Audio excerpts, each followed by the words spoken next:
Subscribe करें और देखें एक दिल दहला देने वाली हॉरर स्टोरी। बिना घबराए बेल आइकॉन प्रेस करना ना भूलें।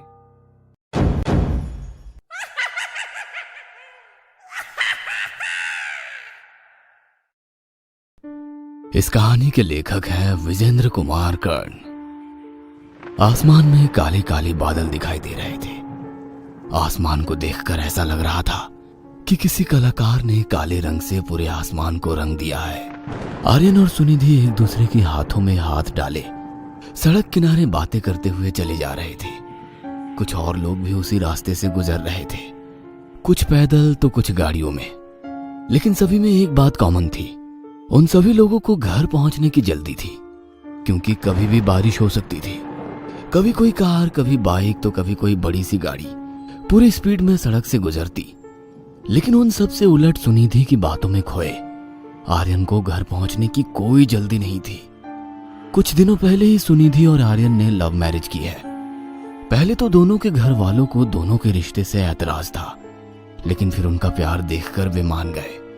आर्यन को भले ही घर पहुंचने की कोई जल्दी नहीं थी, लेकिन सुनिधि आसमान की ओर बार बार घूरे जा रही थी। आर्यन, देख रहे हो कितने घने बादल हैं? बरसना शुरू होंगे तो हम कहाँ छिपेंगे? उसके ऐसा कहते ही रिमझिम कर बारिश शुरू हो गई। ऐसा लग रहा था कि बारिश भी इस प्रेम से भरे जोड़े को भिगोना चाहती है। ये लो, तुमने कहा और बारिश होनी शुरू हो गई। पल में ही छोटी छोटी बूंदें बड़ी बूंदों में बदल जाती है और तेज तेज बारिश शुरू हो जाती है। सुनिधि बारिश से छिपने के लिए इधर उधर जगह देखने लगती है, लेकिन आर्यन छिपने के मूड में बिल्कुल नहीं था।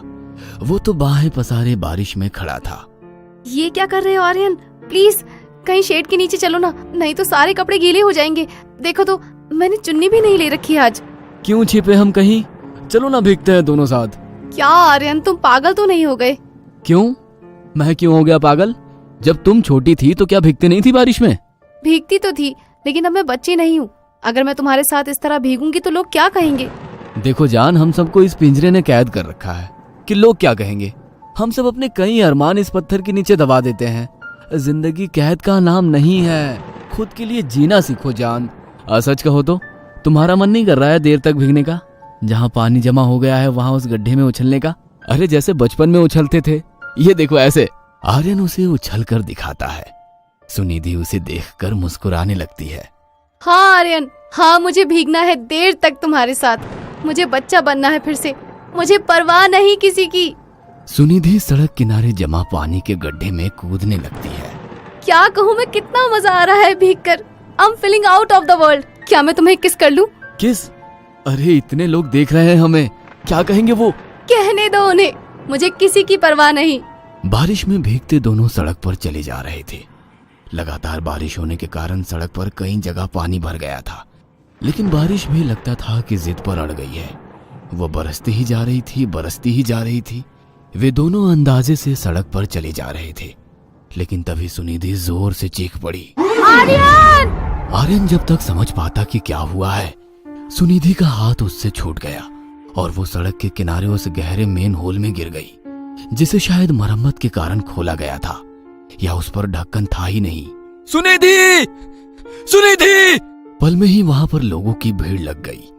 आर्यन उस मेन होल में खुद भी उतरने वाला था, तभी आसपास से गुजर रहे लोगों ने उसे रोका। छोड़ो, छोड़ो मुझे, मेरी सुनिधि, मेरी पत्नी गिर गई है इस मेन होल में, छोड़ो। जीवन कितना अनिश्चित है ना। कुछ पल पहले प्यार में डूबे आर्यन और सुनिधि का जीवन एकदम से बदल जाएगा, किसे पता था। बारिश थमी और आर्यन का जीवन भी, लेकिन आंसू, उसके आंसू नहीं थमे। मेन होल में जिंदा प्रवेश की हुई सुनिधि जब बाहर आई तो वो लाश बन चुकी थी। म्यूनिसिपैलिटी के लोगों को उसकी लाश को मेन होल से बाहर निकालने में काफी समय लग गया था।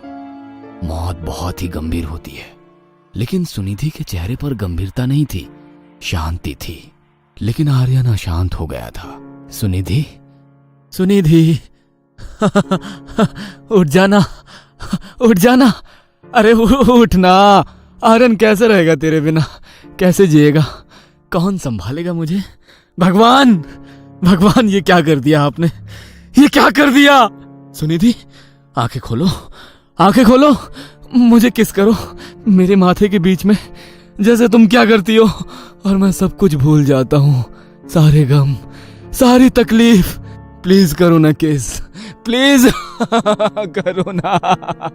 मृत इंसान ना तो आंसुओं को देख सकता है और ना ही उस दर्द को महसूस कर सकता है जो उनके अपनों को होता है। मृत इंसान तो अपना नाम तक खो देता है। पल में ही लोग उसे बॉडी कहकर बुलाने लगते हैं। आप अपनी वाइफ की बॉडी अब ले जा सकते हैं। अस्पताल में पोस्टमार्टम के बाद सुनिधि की बॉडी सफेद कपड़ों में लिपटी उसके ससुराल पहुंची। आर्यन के माता और पिता दोनों का रो रो कर बुरा हाल था। उन्हें समझ नहीं आ रहा था कि वे अपने इकलौते बेटे आर्यन को कैसे समझाएंगे। कितना खुश रहता था वो सुनिधि के साथ। आर्यन की आंखों से आंसू लगातार बह जा रहे थे। वो ये सोचकर और भी ज्यादा परेशान हो रहा था कि सुनिधि का शरीर कुछ पलों में खाक हो जाएगा। हंसती बोलती उसकी सुनिधि अब कभी उससे बातें नहीं कर पाएगी, उसके गालों को छू नहीं पाएगी, उसे सीने से नहीं लगा पाएगी। अपने ख्यालों में खोया आर्यन उसकी बॉडी के पास बैठा हुआ था। पास ही अगरबत्ती जल रही थी और उसका धुआं कमरे में फैलता जा रहा था। तभी उसके पापा ने उसे बुलाया। पापा के साथ पंडित जी भी थे और उनके हाथों में एक पत्री थी। आर्यन, सुनिधि की मौत पंचक में हुई है, इसलिए हमें पंचक के अनुसार उसका अंतिम संस्कार करना होगा। पंचक? पंचक यानी 5 ग्रह नक्षत्रों की एक ऐसी दशा जो बहुत ही अशुभ होती है। यदि पंचक में किसी की मृत्यु हो जाए तो उसके साथ ही उसके कुल, उसके खानदान के 5 और लोगों की मौत हो जाती है।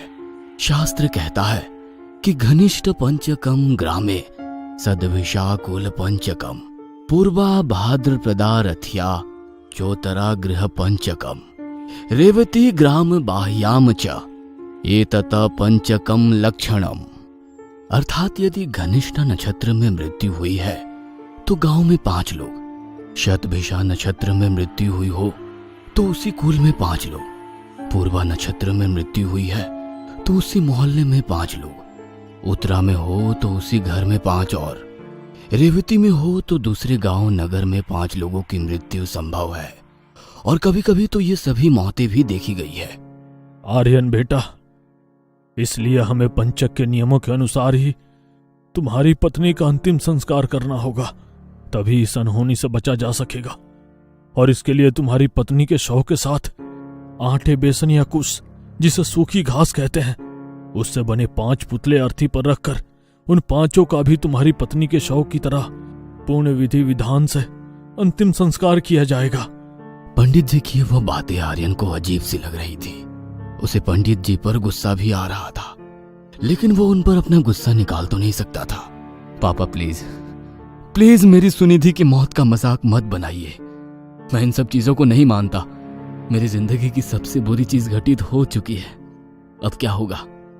देखिए, मैं जानता हूं कि आप सब इन बातों को मानते हैं, लेकिन प्लीज मुझे इस अंधविश्वास में मत घसीटिए।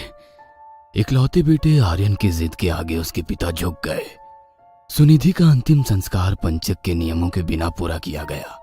नदी किनारे उसके मृत शरीर को जब आर्यन मुखाग्नि दे रहा था तो सुनिधि की एक ही बात बार बार उसके कानों में गूंज रही थी।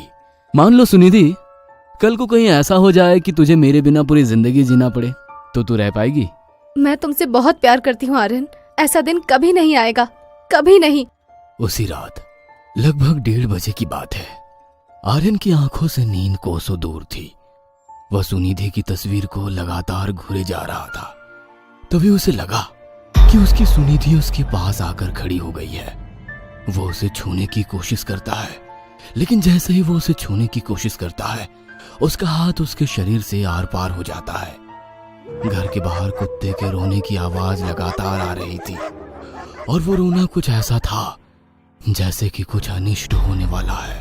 आर्यन बार बार सुनिधि को छूने की कोशिश करता है, लेकिन नहीं छू पाने के कारण वो झुंझला जाता है। तभी उसके कानों में एम्बुलेंस की आवाज गूंजने लगती है। वो अपनी खिड़की खोलकर घर के बाहर झांकता है। उसके पड़ोस वाले अग्रवाल अंकल को स्ट्रेचर पर लादकर अस्पताल ले जाया जा रहा था। अगली सुबह आर्यन के पड़ोस से जोर जोर से रोने की आवाज आ रही थी। आज सुबह अग्रवाल जी और उनकी पत्नी दोनों की मौत हो गई। आर्यन ने अपने पापा को यह बात अपनी माँ से कहते हुए सुना। एक पल के लिए उसकी आंखों के आगे अग्रवाल अंकल और आंटी का चेहरा आ गया, क्योंकि बचपन से ही उन्होंने उसे देखा था। उनकी गोद में वो खेला भी था। वह दोनों अपनी भतीजे के साथ रहा करते थे। अग्रवाल अंकल का एक ही बेटा था, नवीन। वह एयरफोर्स में था, लेकिन पिछले साल वो शहीद हो गया था। अग्रवाल अंकल और आंटी कितने अकेले हो गए थे उसके जाने के बाद। हालांकि उन्हें अपने बेटे की शहादत पर गर्व था। धीरे धीरे उन दोनों ने जीवन के इस कड़वे सच को स्वीकार कर लिया था और सामान्य जीवन जीने की कोशिश कर रहे थे। आर्यन की शादी में अंकल और आंटी भी जमकर नाचे थे। उन्होंने अपने बेटे की शादी तो नहीं देखी, लेकिन आर्यन तो नवीन की तरह ही तो था उनके लिए। अच्छे भले तो थे वे लोग, अचानक क्या हो गया उन्हें, वो भी एक साथ? हार्ट अटैक बता रहे हैं डॉक्टर, लेकिन मैं जानता हूं कि यह मौत क्यों हुई है। बूझे मन से आर्यन के पापा ने यह बात आर्यन से कही, फिर ऊपर के कमरे में चले गए। आर्यन को पापा की यह बात समझ नहीं आई, लेकिन उसके कानों में पंडित जी की बात गूंजने लगी। तुम्हारी पत्नी की मौत पंचक हुई है। अगर पंचक के नियमों के अनुसार उसका अंतिम संस्कार ना किया गया तो 5 मौतें और होंगी, घर में, पड़ोस में, रिश्तेदारी में। पंडित जी की आवाज के साथ मोबाइल की घंटी की आवाज भी गूंज रही थी आर्यन के कानों में। पापा का मोबाइल लगातार बजे जा रहा था।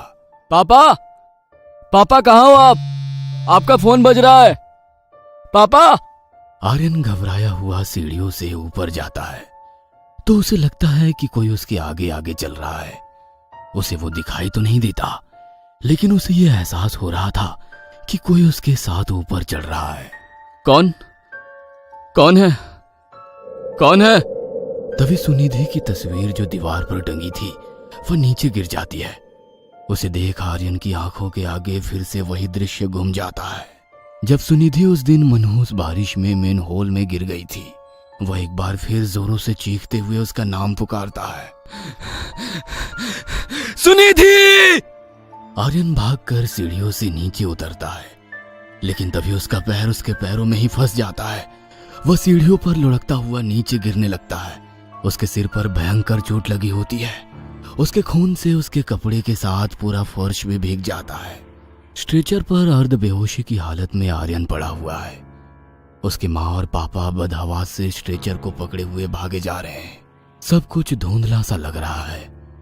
पंडित जी की बातें अभी भी उसके कानों में गूंज रही है। तुम्हारी पत्नी की मौत पंचक हुई है। अगर पंचक के नियमों के अनुसार उसका अंतिम संस्कार ना किया गया तो 5 मौतें और होंगी, घर में, पड़ोस में, रिश्तेदारी में। बेटे को मुखाग्नि देते हुए आर्यन के पापा सोच रहे थे, कितना कहा मैंने उसे, लेकिन उसने मेरी बात नहीं मानी। तभी उनके फोन की घंटी बजती है। जेब से वो फोन निकाल कर देखते हैं। चश्मा उन्होंने लाया नहीं था, इसलिए पता नहीं चल रहा था कि फोन किसका है। उन्होंने फोन उठाया। हेलो। आर्यन की मां नहीं रही। इकलौते बेटे का गम उनसे बर्दाश्त नहीं हुआ। फोन पर यह बात सुनकर 70 साल के बूढ़े आर्यन के पिता पर यह खबर बिजली की तरह गिरी। अभी पुत्र का अंतिम संस्कार हुआ नहीं था कि पत्नी की चिता तैयार हो गई। दोनों का अंतिम संस्कार कर पास के नदी में स्नान कर रहे आर्यन के पिता का न जाने कैसे पैर फिसल गया और वो नदी की तेज धार की चपेट में आ गए। गोताखोरों ने बहुत मुश्किल से 3 दिन बाद उनकी लाश बरामद की। एक बार पंचक ने अपनी गिनती फिर से पूरी कर ली थी।